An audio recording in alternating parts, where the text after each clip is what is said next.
Le café est tellement important pour les Mélanésiens parce que, vous voyez, en ce moment, il y a plein de boulot chez les Européens et la seule ressource pour les Mélanésiens, c'est le café.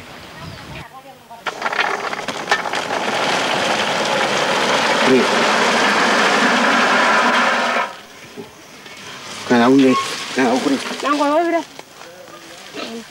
L'organisation du travail à Nessakouya n'est pas étrangère à la réussite des nouvelles plantations. Dès le départ et pendant les 3 années d'entretien, toute la tribu a apporté son aide aux planteurs. Un travail en corvée, selon l'expression de René Carré, corvée qui se poursuit au moment de la récolte. Une partie de la vente du café ira au temple, le reste aux planteurs.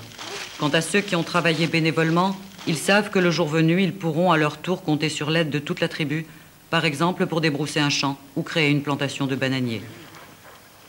À Nessakouya, les planteurs de café ont donc toujours pu compter sur la solidarité active de toute la tribu.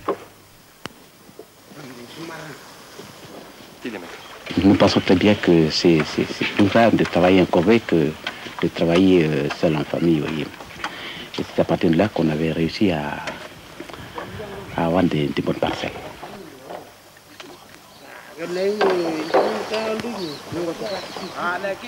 Et Nessakouya ne veut pas s'en tenir là. De nouvelles plantations vont être créées dès cette année. Par ceux qui possèdent déjà de nouvelles caféeries, ils veulent s'étendre.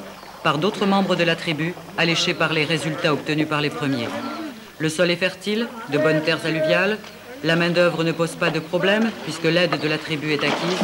Enfin, les anciens sont d'accord pour accorder des terres aux jeunes. La culture du café va donc se développer encore, et c'est indispensable pour pourvoir aux besoins des familles. Beaucoup de fils, mais ils ont des emplois.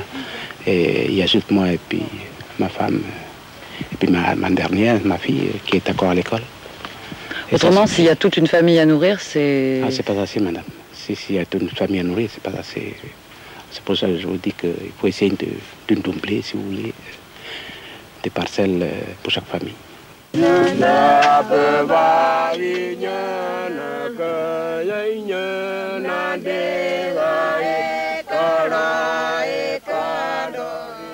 Cette caféerie de 1 hectare située à Monéo est elle aussi une des premières plantations créées dans le cadre de l'opération café.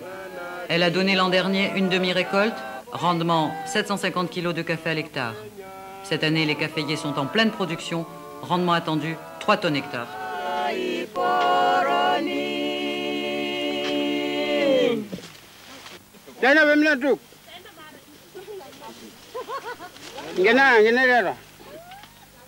Cette caféerie est l'œuvre d'un homme, Paul Poraria, 59 ans. Contrairement aux planteurs de Nessakouya, il travaille seul, sa famille l'aide à l'époque de la récolte. Les débuts n'ont pas été faciles. Ceux qui créeront à partir de maintenant des plantations auront plus de chance que lui. Le territoire leur paiera une prime pendant les 3 années où les caféiers ne produiront pas. Mais les difficultés et le travail que réclame une nouvelle caféerie n'ont pas découragé Paul Poraria. Il y a 2 ans, il a planté en Robusta une nouvelle parcelle de 3/4 d'hectare. Il estime en effet que la production de café est aujourd'hui la seule ressource d'avenir pour les Mélanésiens.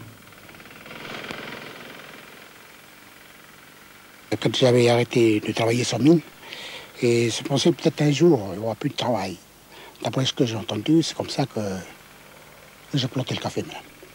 Est-ce que vous avez eu des problèmes de terrain? Non. Là, chez moi, là, comme j'ai un peu de terrain, et puis j'ai vu que le café, c'est trop vieil. Et je pensais, d'après moi, que les cafés sont trop vieilles. Et je vais refaire la nouvelle café. C'est bien intéressant parce que je vois que le café, il me rapporte déjà le travail que je fais dessus. Et pour moi, il faut travailler, il faut planter le café.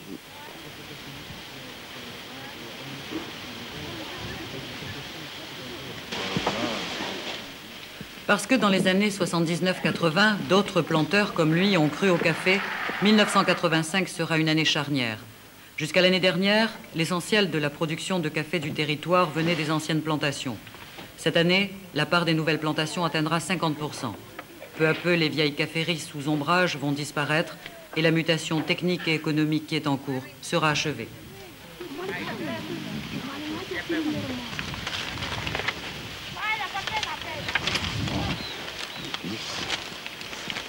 10, 20.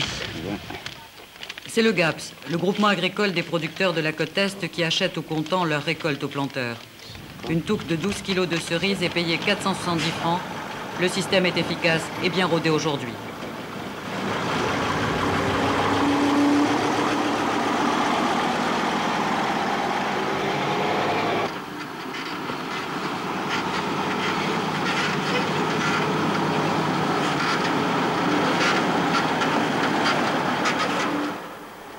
Durant les quelques 4 mois et demi que dure la récolte, les camions du groupement sillonnent toute la côte Est, remontant jusqu'au fin fond des vallées.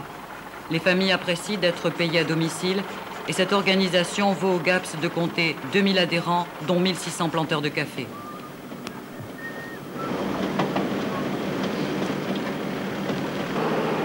La réussite du GAPS est une réussite rare dans l'histoire si chaotique des groupements du territoire. Je crois que ça provient du fait que les adhérents ont très bien compris l'information qui a été faite, que la coopérative c'est leur instrument, c'est leur outil de travail et qu'il faut qu'ils travaillent pour que tout cela marche. Et je crois qu'actuellement ça a été gagné au niveau des producteurs, puisque maintenant, conscient de ce que le GAPS, outil des producteurs, maintenant il marche parce que c'est leur volonté.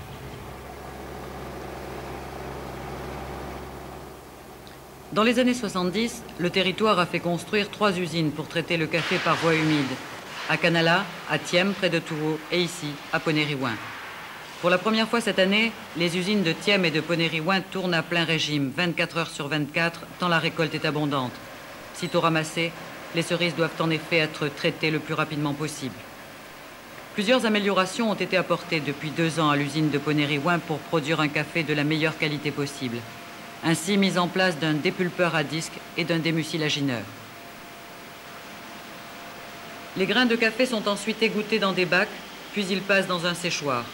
Le séchoir fonctionnant au fioul dont l'usine était équipée a été complété par un séchoir solaire, le toit du bâtiment servant de capteur. Ce traitement par voie humide est aujourd'hui le seul qui permette de produire un café haut de gamme, condition indispensable pour qu'il trouve preneur. À l'heure actuelle, la production mondiale correspond à peu près aux besoins de la consommation, donc le marché est saturé.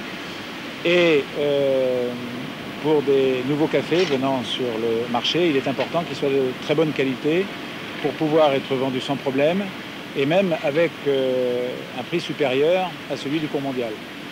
Compte tenu des coûts de production en Nouvelle-Calédonie qui sont assez élevés par rapport à d'autres pays producteurs, il est important de valoriser au maximum le café et seule la voie humide permettra de le faire. Après le décortiquage, les grains sont triés en fonction de leur densité dans cette machine nommée catadore. Les brisures, les grains scolités, les brindilles sont écartés. Jusqu'à la mise en place du catadore, le triage était fait à la main et son coût grevait le prix de revient. Jusqu'en 81, le territoire a exporté du café vert.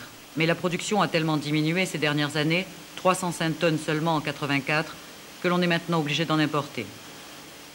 L'année 85 pourrait cependant constituer un tournant, marquer le début de la renaissance du café. Certes, de nombreuses plantations créées dans le cadre de l'opération café ont été abandonnées, 40% pour le Robusta, 83% pour l'Arabica. Mais aujourd'hui, au vu des résultats obtenus par les planteurs qui ont cru jusqu'au bout en cette opération, les demandes de plantation affluent.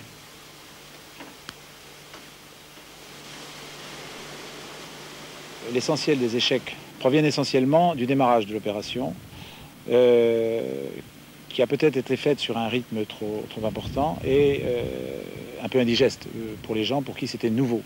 Et s'ils nous faisaient confiance, c'était une confiance d'estime, et n'ayant pas de référence, certains se sont découragés, certains sols ont été mal choisis. Et puis il y a eu aussi le besoin d'aller gagner de l'argent alors que pendant 2 ans la plantation ne rapporte pas. Mais je pense que maintenant, une bonne partie de ces causes d'échec va disparaître. Déjà, au cours des 2 dernières années, la moyenne n'était plus que de 15%. Je pense qu'on devrait descendre jusqu'à 10% et peut-être moins dans les années qui vont venir, parce que les gens qui s'engagent maintenant savent où ils mettent les pieds, le font en connaissance de cause.